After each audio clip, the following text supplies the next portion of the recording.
하나님의 언약에는 여정이 있습니다. 언약의 여정이라는 그런 주제를 가지고 오늘 이 시간과 그 다음에 또 오후의 둘째 시간, 송구영신 예배 때 셋째 시간, 내일 신년감사 예배 때 넷째 시간에서 언약의 여정이 흘러가는 네 가지 단계, 점진적인 단계에 대해서 말씀을 전가하도록 하겠습니다. 우리가 하나님의 관점을 가지는 게 얼마나 중요한지 모릅니다. 저와 여러분이 하나님의 관점에서 보느냐 아니면 나의 인간적인 관점에서 보느냐, 여기에 따라서 많은 것들이 달라지게 되겠습니다. 우리가 예수 그리스도의 은혜를 받고 나면 프레임이 바뀝니다. 세상을 보는 창, 액자, 그걸 보고 프레임이라고 하는데, 그리스도를 영접하고 하나님의 은혜를 받으면 받을수록 이전에 우리가 너무 중요하게 생각했던 게 헛되게 보입니다. 그러나 이전에 전혀 중요하게 생각하지 않았던, 전혀 무익했던 이 모든 것들이 너무 가치 있게 다가오게 되어 있습니다. 뭐가 바뀝니까? 하나님의 은혜를 받으면, 예수 십자가 피로 말미암아 구원을 받으면 우리의 가치관이 바뀝니다. 세상을 보는 프레임이 바뀝니다. 은혜가 깊어지면 깊어질수록 하나님의 관점과 우리의 관점이 딱 일치가 되게 됩니다. 어떤 사건을 봤을 때, 어떤 문제를 만났을 때, 또 성경을 우리가 읽을 때 하나님이 보시는 그 관점에서, 그 프레임에서 우리가 딱 들여다보게 됩니다.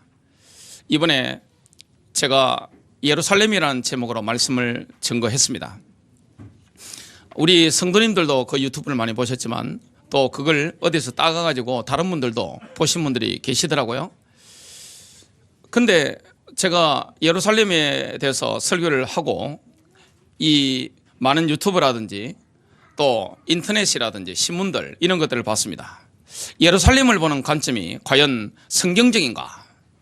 대부분의 사람들은 비성경적인 것을 제가 보고 깜짝 놀랐습니다.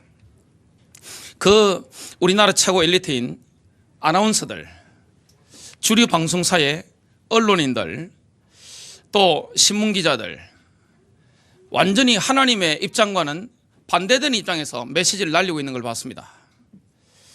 많은 또 성도님들도 하나님의 관점과 반대되는 관점에서 예루살렘에 대해서 보는 걸 봤습니다. 유엔, 로마 가톨릭의 교황, 전 세계 정부들, 우리나라 정부 할 것 없이 일제히 예루살렘을 보는 관점이 비성경적, 그 다음에 하나님의 입장과는 완전히 반대 입장. 그럼 누구 입장이죠? 하나님의 반대 입장은 마귀 입장입니다. 사탄의 입장에 있어서 입장 표명을 하는 걸 봤습니다. 아무리 인간적으로 옳다 할지라도, 내 정서에 맞다 할지라도 저와 여러분은 그리스도인이 맞다면 하나님의 관점에서, 하나님의 프레임으로 보고 말해야 될 줄로 믿습니다. 그런 사람에는 뭐가 있습니까? 하나님의 형통함이 있고 복이 있습니다. 우리가 이때까지 성경을 보는 프레임 자체가 바빌론의 프레임입니다. 그리스 로마적인 프레임을 가지고 성경을 들여다봤습니다. 그런데 성경의 저자 중에 서양인 저자가 한 명도 없습니다. 제가 성경을 보니까 예수님에 대해서 입체적으로 와 닿잖아요. 지금은 이 많은 사람들이 워낙 과학기술이 발달하다 보니까 예수님의 얼굴 모습이 어떻는지 몽타주처럼 해서 쫙 만들어낸 걸 우리가 봤습니다. 보통 집에 가보면, 옛날 저희 집에도 있었는데, 예수님에 대한 초상화, 그 상상으로 그린 겁니다만은 그게 그려져 있었습니다. 아주 금발에다가 잘생긴 서양 미남에 아주 키도 엄청 큰, 뭐 찰턴, 헤스턴 이 정도 되는 이런 미남에다가 잘생긴 멋진 남자에다가 이렇게 그림을 그려놨습니다. 그러나 그 그림은 이사야 53장을 본다면 틀린 그림입니다. 예수님은요, 서양 미남이 아닙니다. 예수님은 동양인입니다. 셈죠. 우리하고 똑같은 핏줄이란 말이죠. 예수님은 굉장히 못생겼습니다. 겉으로 보면 볼품이 전혀 없습니다. 그래서 우리가 이 예수님에 대한 그림을 보는 것, 이것도 완전히 다릅니다. 잘못된 프레임으로 보는 게 얼마나 많은지 모릅니다. 우리가 성경을 정확하게 보려고 하면 고대 히브리 문화에 대해서 알아야 됩니다. 옛날 유대인들이 어떻게 살았는지, 이 문화에 대해서 정통하지 못하면 성경을 정확하게 볼 수가 없습니다. 그리고 히브리에 대해서 정통하지 않으면 성경이 어떤 말씀을 하고 있는지 어느 정도는 알 수 있지만 그 깊이를 알 수가 없습니다. 여기 제 막내 여동생도 와 있고 자녀들도 앉아 있는데 저희 어머니께서 한 번씩 올라오시잖아요. 저 시골의 경남 을행에 계시다가 명절 되면 올라오십니다. 그러면 어머니 목소리는 상당히 크십니다. 볼륨이 높단 말이죠. 우리 경남이나 전라남도나 대화할 때 보면 대화 나오는데 서울 사람이 들으면 싸우는 소리처럼 들립니다. 그리고 이 경상남도 악센트가 특유의 사투리가 있단 말이죠. 근데 제 아내는 서울에서 태어나서 자랐단 말이죠. 그러니까 어머니가 말씀하시면 통역이 필요한 겁니다. 그래 한 번씩 제가 통역사가 돼가지고 중간에서 통역을 해 드릴 때가 있습니다. 저희 막내딸은 안양에서 태어나서 수도권에 자랐단 말이죠. 그러니까 쓰는 억양이나 단어가 다르단 말이죠. 그러면 할머니 소리를 100% 잘 못 알아듣습니다. 경상도에서 올라오셔가지고 말씀하시면 뭐라 열심히 말씀하시는데 이 100% 이해가 안 된단 말이죠. 그럼 의미를 물으면 제가 통역을 해 줍니다. 저는 경상남도 그 사투리 그게 제 어떻게 보면 고향 모국어란 말이죠. 모국어이기 때문에 쉽게 이해가 된단 말이죠. 성경도 그렇습니다. 성경은 서양 사람이 기록한 게 없습니다. 다 히브리 문화입니다. 동양이란 말이죠. 그리고 그 히브리의 독특한 문화, 악센트, 억양, 그들만의 모든 관습, 풍습 이런 걸 이해하지 못하면 성경을 입체적으로 이해한다는 게 사실은 굉장히 어렵습니다. 그런데 지금 유대인들이 돌아오고 있습니다. 민족적으로는 아직도 거부하고 있지만 유대인들 중에 랍비들 중에 돌아와서 성경을 들여다보니까 자기 고향 말이란 말이죠. 그리고 예수님 말씀하신 게 전부 옛날에 본인들이 경험했던 입체적으로 떠오르는 이런 고향의 정서란 말이죠. 쉽게 와닿는 것입니다. 저는 제가 고향을 생각하면 그 고향 낙동강 지류, 그 다음에 앞에 산들 쫙 있는 거, 조상님들이 누워 계시는 무덤 이런 것들, 뭐 고향 산천 밭들 논들, 이게 그냥 생각만 하면 쫙 떠오르면서 저를 확 빨아당기거든요. 가고 싶다 이 생각이 들 만큼 있단 말이죠. 서울 사람들은 고향이 없잖아요. 그런 걸 이해 못합니다. 유대인들이 지금 돌아오고 있습니다. 그들이 지금 뭘 밝혀내고 있습니까? 성경의 원의미, 본인들의 모국으로 기록된 하나님의 말씀, 본인들의 문화 속에서 기록된 하나님의 말씀. 그러니까 잠언서 25장 2절은 이렇게 말씀하고 있습니다. 이를 숨기는 것은 하나님의 영광이나 이를 찾아내는 것은 왕들의 영광이니라. 문제가 있는데 이런 해석이라든지 많은 것들, 이런 것들을 유대인들이 돌아오니까 선명하게 명확하게 그 의미들을 밝혀내고 있는 것입니다. 자, 그래서 오늘 첫 번째입니다. 총 주제가 언약의 예정인데 언약의 예정 첫 번째인데요. 오늘 첫 번째로 보자야 될 게 뭡니까? 언약은 계약이 아닙니다. 계약은 테스트먼트라고 하죠, 영어로. 계약이 적용된 모든 사람들에게 합법적인 권리를 규정하는 법적인 문서입니다. 이 그리스적인 의미입니다. 헬라적인 의미인데 유언장 같은 거 이런 게 사실은 계약입니다. 언약이라는 것은 법적인 문서가 아닙니다. 뭘 고치고 뜯어 고치고 옛날 거 다 버려버리고 새 걸로 교체해버리고 이렇게 할 수 있는 게 아닙니다. 언약이라 하는 것은 파트너가 있는 겁니다. 계약을 맺을 때도 파트너가 있고 언약을 맺을 때도 파트너가 있는데 그 언약은 서로 긴밀한 파트너들이 특별한 관계를 계속해서 발전시켜 나간다는 약속입니다. 관계적인 측면입니다. 법적인 문서라기보다는 관계적인 측면에서 이 언약이라고 하는 것은 역동적으로 관계를 아주 이렇게 점진적으로 발전시켜 나간다는 약속입니다. 그래서 이 언약을 맺고 나면 서로 관계가 이렇게 주고받으면서 성장해 나가는 거죠. 하나님과 저와 여러분이 관계를 맺는데 가장 중요한 건 뭡니까? 관계입니다. 언약의 여정은 깊어집니다. 그리고 굉장히 원숙해집니다. 그게 관계적인 측면입니다. 기도응답도 관계잖아요. 언약도 관계입니다. 신앙도 하나님과의 관계입니다. 이번에 말씀 들으시면서 저와 여러분이 예수 그리스도의 십자가 보혈로 말미암아 구속을 받았는데, 구원을 받았는데, 그 하나님과의 관계가, 주님과의 관계가 계속 깊어지고 원숙해지고 성숙되어지는 이런 역사가 있게 되실 줄로 믿습니다. 그래서 언약이라고 하는 것은 예를 들면 축구에서 뛰다 보면 젊은 선수들이 갑자기 이 허벅지 뒤를 딱 잡고 이렇게 합니다. 빼달라고 감독한테 이렇게 이게 뭡니까? 이 딱 잡고 이게 아픈 표정을 지으면서 이렇게 교체를 해달라고 합니다. 그러면 얼른 축구 감독이 있다가 햄스트링이 왔네? 그럼 못 뛰겠네? 그러면 또 다른 선수를 집어넣습니다. 언약은 그렇게 할 수 있는 게 아닙니다. 언약은 관계적인 측면입니다. 뭘 바꾸고 할 수 있는 게 아닙니다. 그래서 하나님의 프레임으로 봤을 때는 구약 성경과 신약 성경을 딱 잘라 나누는 것은 불가능합니다. 구약의 하나님이나 신약의 하나님이나 동일하신 하나님입니다. 어제나 오늘이나 주님은 동일하십니다. 알파와 오메가 되십니다. 구약의 하나님은 진노의 하나님이고 신약의 하나님, 사랑의 하나님, 그런 게 아닙니다. 여러분 구약을 읽어보세요. 하나님의 사랑에 대해서 어떻게 이렇게 하나님 우리를 사랑하실 수 있을까? 그냥 구약에 뭐가 나옵니까? 예수 십자가 보혈이 철철 넘칩니다. 하나님의 사랑이 얼마나 절절한지 모릅니다. 하나님께서 선지자들을 계속 보내신 거 한번 보십시오. 하나님께서 인간을 얼마나 사랑하셨으면 호세아 보고 장녀와 결혼해라.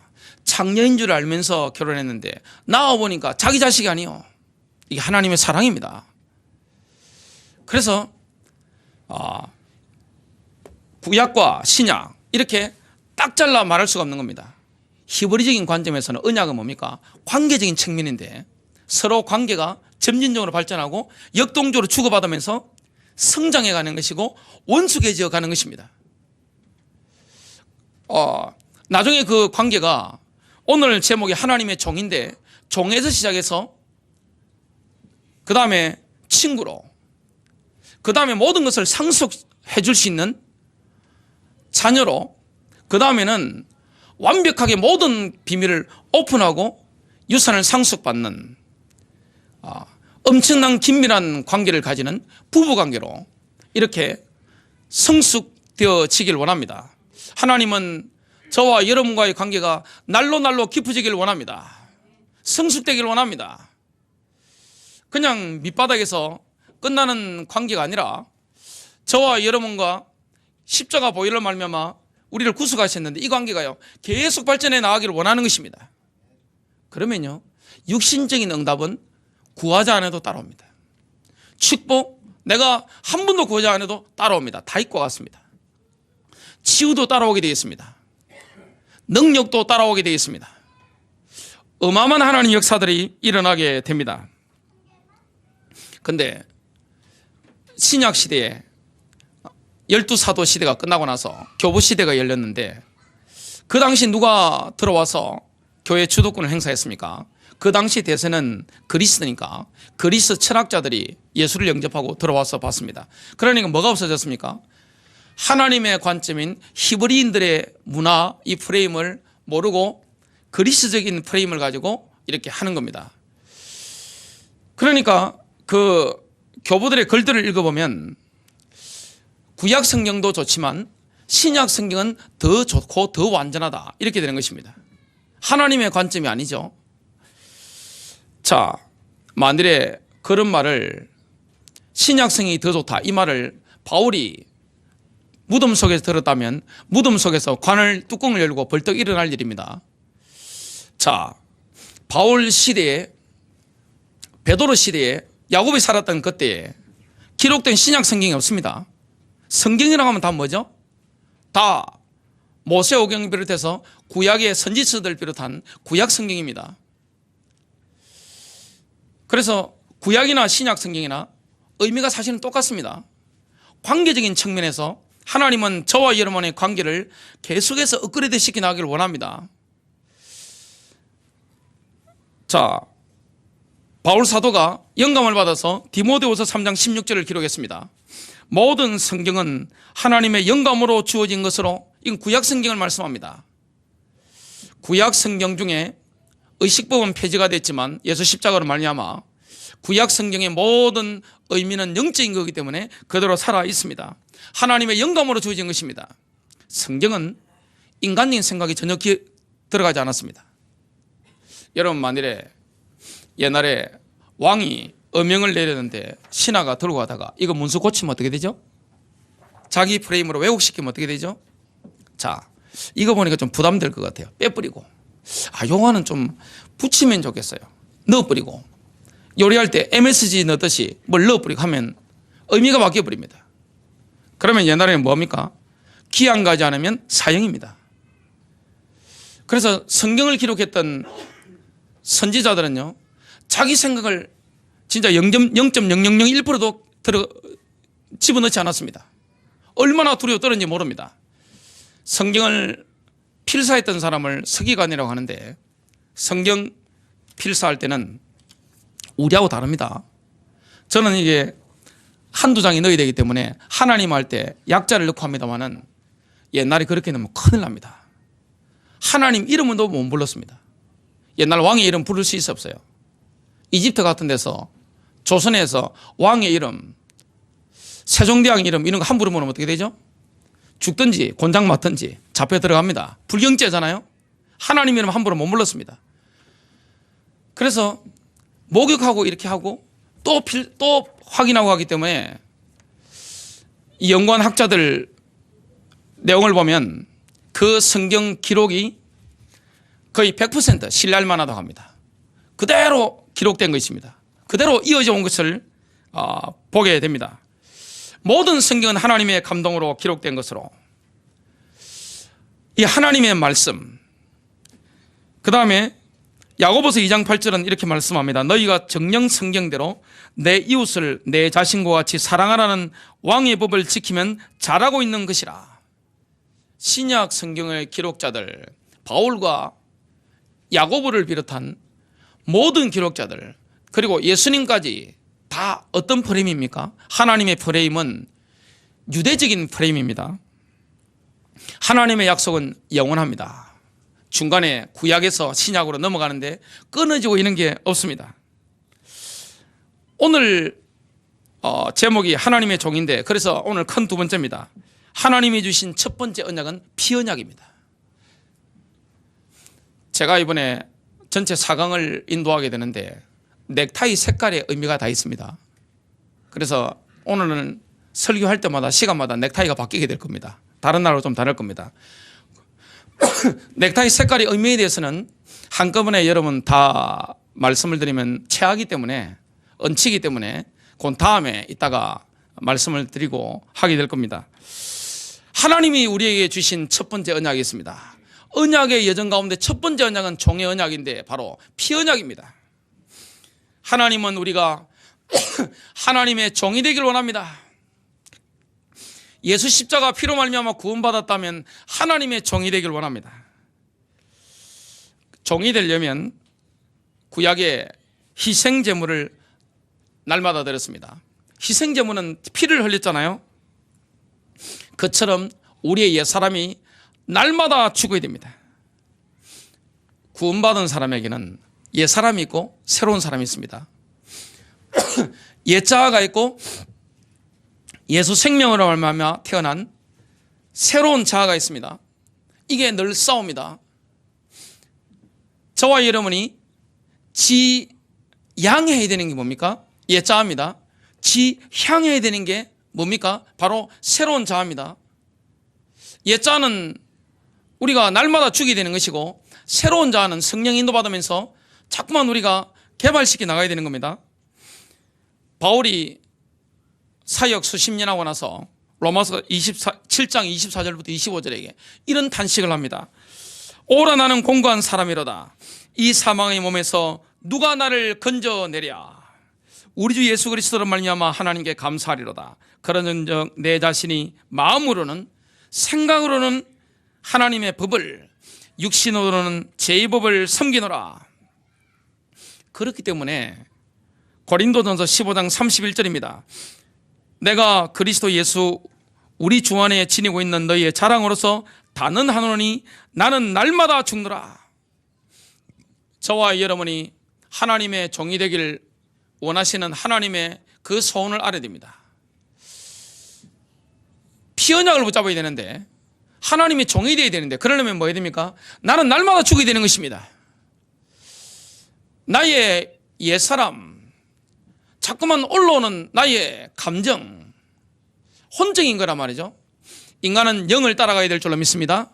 영의 인도를 따라가야 되는데, 저와 여러분의 영이 하나님의 성령과 결합되어서 성령의 인도를 따라가야 되는데, 말씀의 인도를 따라가야 되는데 자꾸만 내 기준에 올라온단 말이죠. 내 생각이 자꾸만 올라와서 내 생각을 사로잡는단 말이죠. 멘탈이 무너진단 말이죠. 우리가 영의 인도를 따라가다 보면 하나님의 뜻과 계획을 따라가게 됩니다.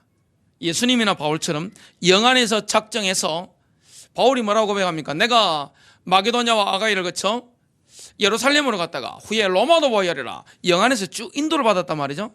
그런데 우리는 어떻게 됩니까? 내 마음대로 자꾸 하려고 한단 말이죠. 자꾸 올라온단 말이죠. 마음의 욕구가 올라옵니다. 저와 여러분 감정이 올라올 때마다 예수 십자가 보혈을 고백함으로 말미암아 감정이 다스려지는 축복이 되시길 바랍니다. 주로 감정 때문에 병이 오잖아요. 용서 못 하잖아요. 인간의 대부분의 질병들이 다 감정에서 이게 해결이 안 되니까 뭔가 막히는 거 아닙니까? 제가 치유 메시지를 하다 보니까 한의학 책이라든지 이런 책들도, 동양서양 이런 책들도 많이 보게 됐습니다. 동양에서는 보니까 이 혈이 막 흐르잖아요. 맥이 막 흐르는데 이게 막히면 병이 오잖아요. 근데 저와 여러분이 살기 위해서라도 뭐 해야 됩니까? 용서하는 축복이 되시길 바랍니다. 여러분 믿음으로 용서해야 됩니다. 용서라는 것은 감정이 아닙니다. 의지적인 결단입니다. 하나님, 나의 남편을 용서합니다. 나를 힘들게 만든 저 아내를 내가 용서합니다. 하나님, 주님이 나를 용서하시기 때문에 내게 너무나 고통스럽게 만든 자녀를 용서합니다. 하나님, 주님이 저를 용서하셨는데, 저를 받아주셨는데 나를 거부하고 나를 외면한 나의 부모님을 용서하고 내가 믿음으로 사랑합니다. 내게 상처 준 나를 버리고 나를 배신한, 내 인생을 흔들어 놓은, 나를 패닉 상태에 빠지게 만든 옛날 그 사람을 내가 정말로 용서하고 축복합니다. 이러면 어떻게 됩니까? 병도 다 나와버립니다. 살아나버리는 거죠. 나는 날마다 죽노라. 하나님은 우리가 구원받았다면 하나님의 종이 되길 원합니다. 나는 날마다 죽노라. 갈라디아 2장 20절은 이렇게 말씀합니다. 내가 그리스도와 함께 십자가에 못 박혔나니 그런즉 이제는 내가 사는 것이 아니요 오직 내 안에 그리스도께서 사시는 것이라. 옛날에 나는 죽었고 내 안에 주님이 사신단 말이죠. 이 성령의 역사가 일어난단 말이죠. 그래서 저와 여러분이 뭔가 올라올 때마다 십자가를 고백하게 되시길 바랍니다. 자꾸 나를 꺾어야 됩니다. 보혈을 통해서 나를 자꾸 다스려야 되는 것입니다. 그래서 용서하는 것이고 내가 축복하는 것입니다. 내 안에 주님이 역사하시더라. 내가 죽으면 누가 역사합니까? 주님이 역사하는 것입니다. 내 생각을 내려놓으면 하나님의 말씀이 나를 사로잡습니다.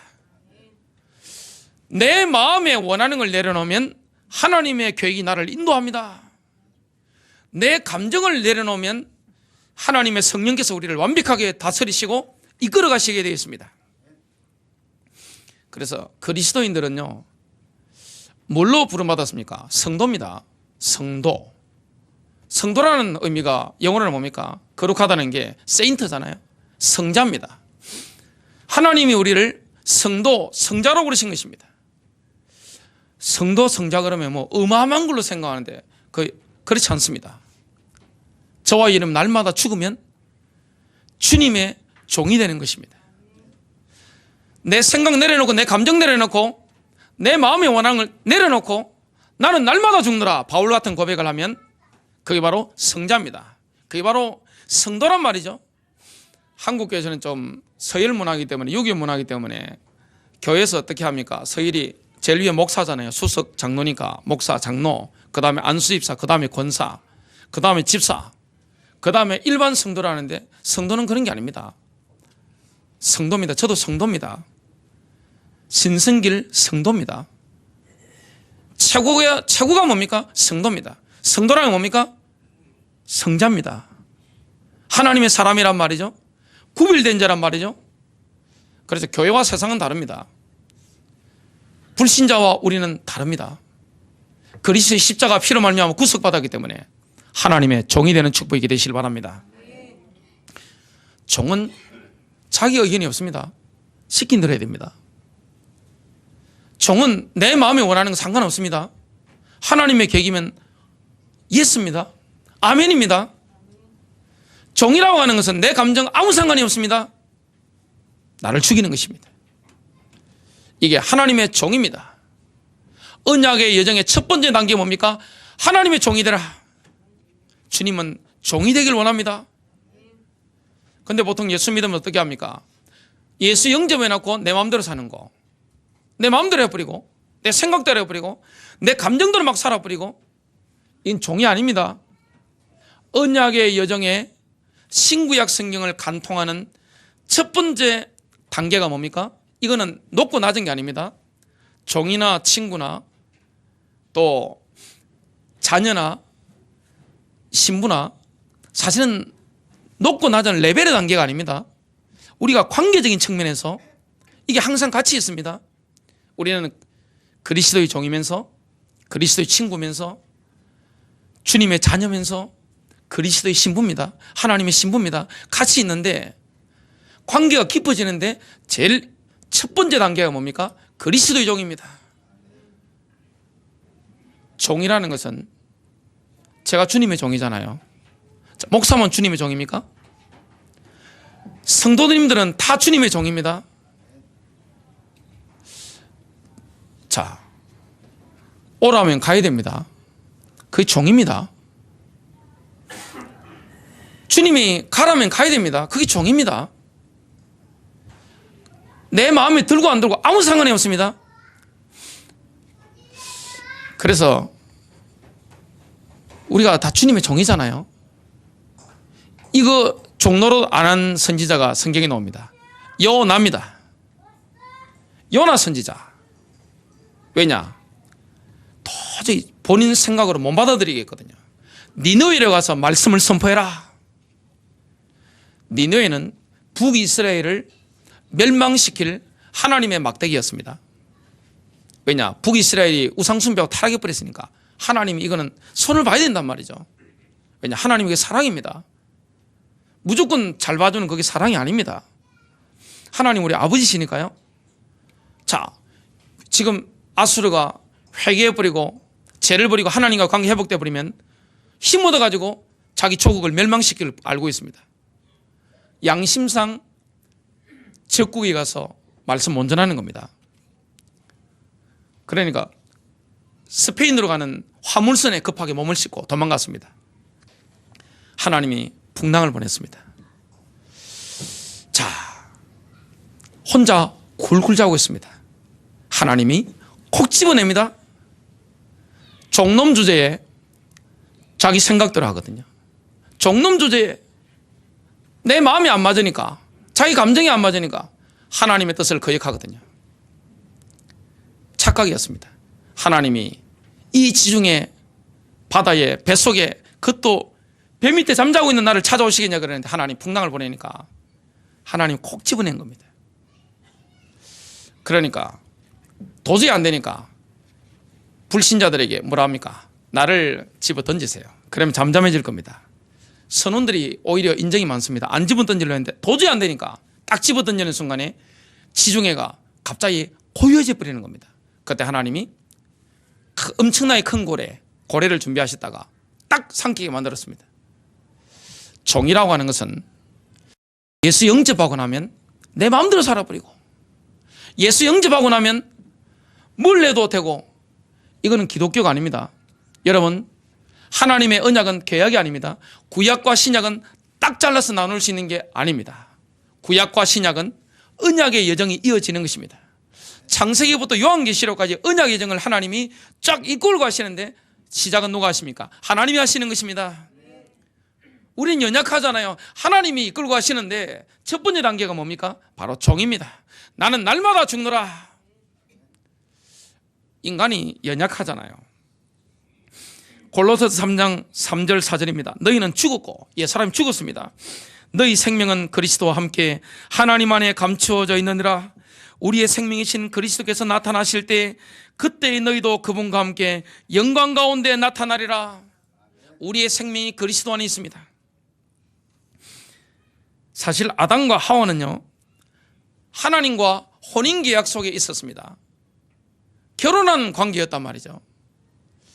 구약에 보면 하나님은 신랑으로 나오고 이스라엘은 전부 신부로 나옵니다. 구약 성경에 쫙 나옵니다. 아담부터 그랬습니다. 근데 아담 하와가 하나님께 불순종했습니다. 죄를 짓고 반역을 했습니다. 그 뭐와 똑같습니까? 하나님께 이혼 소리를 넘긴 것과 똑같습니다. 관계가 파탄나는 거죠. 그래서 주님은 관계 회복을 원합니다. 관계 회복. 그럼 뭐가 필요하죠? 용서가 필요하잖아요. 그 십자가가 필요하잖아요. 하나님은 우리와의 관계가 날로 날로 깊어지길 원합니다. 여러분, 예수 영접하고 하나님과의 관계가 종에서 친구로, 자녀로, 신부로 이게 깊어지면 손해볼까요? 그렇지 않습니다. 엄청난 대가가 있습니다. 공짜가 없어요. 영적인 데는 공짜가 없습니다. 하나님이 우리를 그렇게 인도하시는 것입니다. 아담과 하와가 타락했을 때, 하나님과의 관계가 파탄났을 때 하나님은 짐승의 피를 흘렸습니다. 가죽옷을 지어 입힌 겁니다. 혼인의상이라고 합니다. 유대인들은. 자, 창세기 3장 21절입니다. 주 하나님께서는 아담과 그 아내에게 가죽으로 옷을 만들어 그들에게 입히시니라. 자, 하나님이 에덴 동산에서 아담 하와를 쫓아내셨습니다. 화가 나서 그랬습니까? 미워서 그랬습니까? 미운 게 아닙니다. 하나님의 사랑이고 하나님의 연민입니다. 하나님은 갑자기 막 흥분하시고 이런 분이 아닙니다. 하나님은 인간을 사랑하십니다. 우리를 향한 연민이 엄청납니다. 하나님은 우리를 사랑하시기 때문에 쫓아낸 겁니다. 범죄한 상태에서 영생을 얻는 나무를 먹으면 어떻게 됩니까? 저주잖아요. 그래서 쫓아내신 겁니다. 사랑입니다. 노아가 홍수 위에 방주에서 나와서 가장 먼저 한 일이 뭐였죠? 피제사입니다. 피제사. 단을 쌓았습니다. 그리스도의 종입니다. 저와 여러분이 십자가에 흘리신 피 언약을 고백할 때마다 승리하게 되어 있습니다. 히브리인들은요, 유대인들은 포도주를 흘린 피라고 생각했습니다. 그들이 볼 때는 성찬식에서는 그 포도주, 그게 피입니다. 그래서 우리는 성찬식 하면서 이 피 언약을 항상 회복합니다. 유대인들은 초대교회는 모일 때마다 성찬식 했잖아요. 그 예수 피를 상징하는 것입니다. 마태복음 26장 28절입니다. 이것은 제사함을 얻게 하려고 많은 사람을 위하여 흘리는 바 나의 피 곧 언약의 피니라. 세 번째입니다. 이 하나님의 종으로 우리가 하나님과의 관계가 깊어지지 못하도록 방해하는 존재가 있습니다. 그게 바로 사탄입니다. 이 악한 마귀는요, 우리와의 관계를 자꾸, 하나님과의 관계를 이간질을 자꾸 하는데요, 하나님은 우리와의 관계의 회복을 갈망하신단 말이죠. 우리와의 관계가 깊어지기를 갈망하신단 말이죠. 그런데 사단이 가만히 안 두는 겁니다. 그래서 사탄의 종을 사용하는 것입니다. 우리의 강한 자아를 사용하는 것입니다. 자, 성령이 싫어하는 성품이 있습니다. 성경에 보면 분내는 거. 저도 혈기가 있습니다. 성도님들한테는 인자하게 이렇게 하지만 집에 가서 애들한테 화낼 때 있습니다. 어려운 분노 말고요. 그러고 나면 성령의 역사가 확 식어버립니다. 자아가 올라온단 말이죠. 여러분, 내 생각이 자꾸 나를 사로잡을 때 있습니다. 그럼 누구의 공격받고 있는 거죠? 자, 사단이 어디를 공격합니까? 사단의 공격 포인트는 우리 혼적인 영역입니다. 우리의 생각, 내 마음, 내 감정이란 말이죠. 자, 내 속에서 뭐가 올라온단 말이죠. 감정이 올라온단 말이죠. 믿단 말이죠. 용서가 안 돼요. 이게 심하면 어떻게 됩니까? 죽이고 싶단 말이죠. 그래서 사람은 욕을 왜 합니까? 할렐루야 하면서 갑자기 욕이 막 S자가 막 나오고 막 가다가 뭘 확 차뿌리고 말이죠. 에이 하면서 그냥 차를 갖다 받고 싶고 말이죠. 이거는 내 속에 뭐가 올라오는 것입니다. 그게 뭐죠? 자아입니다. 나의 옛 자아입니다. 이 사탄이 뭘 잡는 것입니까? 내 감정을 잡아버리는 것입니다. 사탄이 내 생각을 사로잡아버리는 것입니다. 사탄은 내 마음에 공격하는 것입니다. 그래서 사탄이 집을 짓고 공격하는 포인트는 우리의 혼적인 영역인데 가장 강한 게 뭡니까? 우리 생각을, 감정을 사로잡아버립니다. 그래서 이사야 53장 6절은 이렇게 말씀합니다. 우리는 다 양 같아서 길을 잃고 각각 자기 길로 갔거늘. 나의 사람이 나를 잡잖아요. 근데 주님은 뭐라고 말씀하셨죠? 마가복음 8장 34절 누구든지 나를 따라오려거든 자기를 부인하고 자기 십자가를 지고 나를 따를 것이니라. 종이 되라는 거죠. 나의 종이 되라. 하나님의 종이 되라. 그리스도의 종이 되라. 가인이 아벨을 쳐서 죽였습니다. 유대인들이 성경을 연구하는 거 읽어보니까 마치 희생제물을 잡듯이 칼을 가지고 달려들어가지고 찔러 죽인 겁니다. 피를 흘린 겁니다. 왜 그랬죠? 하나님이 아벨과 아벨의 제물은 받으셨습니다. 피제사니까. 근데 아벨보다 더 열심히 한 종교적인 의가 노력이 엄청났던 이 가인과 가인의 농산물은 받지 않으신 겁니다.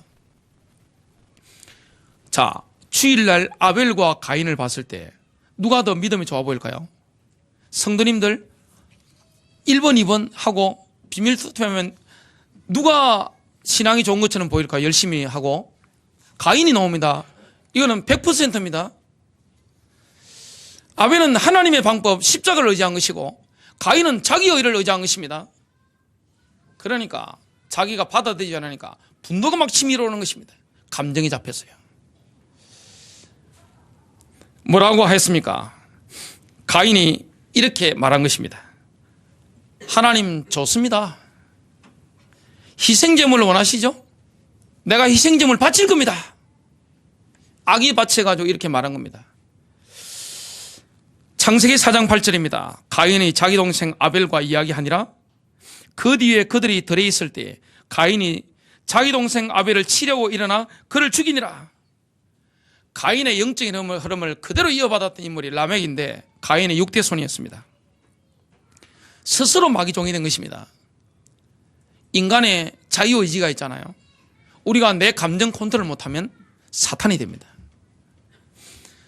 내 생각을 내려놓지 못하고 내 마음을 이거 다스리지 못하면 십자가 능력으로 우리가 나를 죽이지 못하면 난 날마다 죽노라. 이게 안 되면 어떻게 됩니까? 마귀 종노릇 할 수 있습니다. 여러분, 가인은 지금으로 치면 뭡니까? 교회 목사 장로입니다. 라멕도 마찬가지입니다. 다 교회의 핵심 멤버들입니다. 사탄이 종이 될 수 있나요? 될 수 있습니다. 자, 라멕은 뭐라고 했습니까? 사탄이 종이 했는데 청년하고 딱 부딪혔는데 상처를 입었어요. 그 때문에 뭡니까? 청년을 죽여버리는 겁니다. 완전 마귀죠. 창세기 4장 22절부터 24절에 나옵니다. 결론 맺습니다. 종교적인 능력으로는 내 안에서 올라온 내 자아를 다스리지 못합니다. 하나님이 종이 될 수가 없어요. 나는 생각으로 내 마음으로 종이 되고 싶은데 하나님의 종이 되어서 내가 절대 순종하고 싶은데 순종이 안 됩니다. 하나님의 종 특징이 뭐죠? 노아가 했던 게 뭐죠? 순종입니다. 하나님은 우리에게 원하시는 게 뭐죠? 절대 순종입니다. 종놈을 원하는 것입니다. 십자가의 피로 구속받았다면 내 생각대로 할 권리가 없습니다. 내 마음대로 할 권리가 없습니다. 내 감정대로 할 권리가 없습니다. 아멘 하시길 바랍니다. 누구를 따라가야 됩니까? 주님을 따라가야 됩니다. 자기를 부인하는 것입니다. 내 감정 내려놔야 됩니다. 내 생각 내려놔야 됩니다. 내 마음의 의지 이거 내려놔야 됩니다. 내 힘으로 됩니까? 불가능하단 말이죠. 그때 뭘 붙잡아야 됩니까? 십자가 피입니다. 피를 붙잡아야 됩니다. 예수님의 보혈. 주님의 십자가가 나를 위해서 어떤 일을 하시는가를 밝히 알려주시는 말씀을 내가 입으로 고백하는 것입니다. 이때 영적으로 승리하게 되어 있습니다. 그래서 나를 신뢰하는 거 멈춰야 됩니다. 나를 신뢰하지 마세요. 예레미야서 17장 5절 이렇게 말씀합니다. 주가 이같이 말하노라. 사람을 신뢰하며 육체를 자기 무기로 삼고 마음이 주에게서 떠난 사람은 저주를 받으리라. 이 저주가 뭐죠? 사단이 사로잡는 것입니다. 주님은 우리에게 원하는 게 뭡니까? 절대 순종입니다. 절대 복종. 너의 감정대로 가지 마. 멸망의 길이야. 실패하는 길이야. 용서해. 십자가를 붙잡아. 저와 여러분 마음대로 가면 안 됩니다. 하나님의 계획을 따라가야 됩니다. 이게 승리하는 길입니다. 내 생각대로 가면 안 돼요. 내 기준. 사람은 혼적인 기준이 있습니다. 자란 지역에 따라 판단이 다릅니다. 어머니하고 통화하다 보면 자유한국당 찍으래. 홍준표 찍어야 된다. 저는 어머니라 할지라도 제 혼적인 판단이 있잖아요. 그래 기도하는 판단이기 때문에 그런 부분에 상대를 하지 않습니다. 여러분들이 저한테 물어보셔도 그런 건 제가 답변하지 않습니다. 왜냐? 혼적인 판단은 다 다르거든요. 얼마 전에 태극기 집회, 촛불 집회. 아버지는 태극기고 한 교회 안에서 아들 집사는 촛불입니다. 아버지 장로님은 태극기입니다. 서로 애국자입니다. 말 안 통합니다. 교회 안에서는 그런 말 하지 마시기를 주님의 이름으로 축복합니다. 내 혼증을 내려놔야 돼요. 내 감정 내려놓고 성령의 인도를 따라가는 것입니다. 이게 종입니다. 하나님의 말씀을 따라가고 내 생각을 부인해야 됩니다. 이게 종입니다. 내 마음에 원하는 갈망이 있단 말이죠. 이걸 꺾고 주님의 계획을 따라가는 것입니다. 이게 종입니다. 주님과의 관계 깊어지려고 하면 이 종이 안 되면 절대 친구가 될 수 없습니다. 여러분 자녀를 키우면서 저도 실수 많이 했는데 옛날 어른들이 더 잘했다 싶습니다. 오냐 아들 딸 키우면 어떻게 되죠? 반드시 후회합니다. 뭐 하든 만들어야 되죠? 자녀를 훈육을 잘하는 부모님은 반드시 자녀를 순종하도록 만듭니다. 순종이 돼야 친구가 되는 것입니다. 자녀가 부모에게 순종하지 않는데 너무 친해졌다. 어떻게 되죠? 이게 관계가 틀어져 버리는 것입니다. 하나님은 우리에게 뭘 원하죠? 십자가의 피로 구원받았다면 종이 되어야 됩니다. 구원받고 내 마음대로 사는 것은 그거는 기독교가 아닙니다. 주님이 원하시는 게 아닙니다. 구원받은 사람은 진짜 안다면 그 순간부터 나는 죽고 주님이 사는 것이기 때문에 내 마음대로 살 권리가 없는 줄로 믿습니다. 그런데 종은 한 가지 좋은 게 있습니다. 그게 뭐죠? 먹고 살 걱정할 필요 없습니다. 여러분 사장님이 걱정하지 직원들은 걱정하지 않습니다. 그게 주인과 종의 차이입니다. 여러분 종이 먹는 거 입는 거 신경 쓸 필요 있어요 없어요? 그건 주인이 다 챙겨주는 겁니다.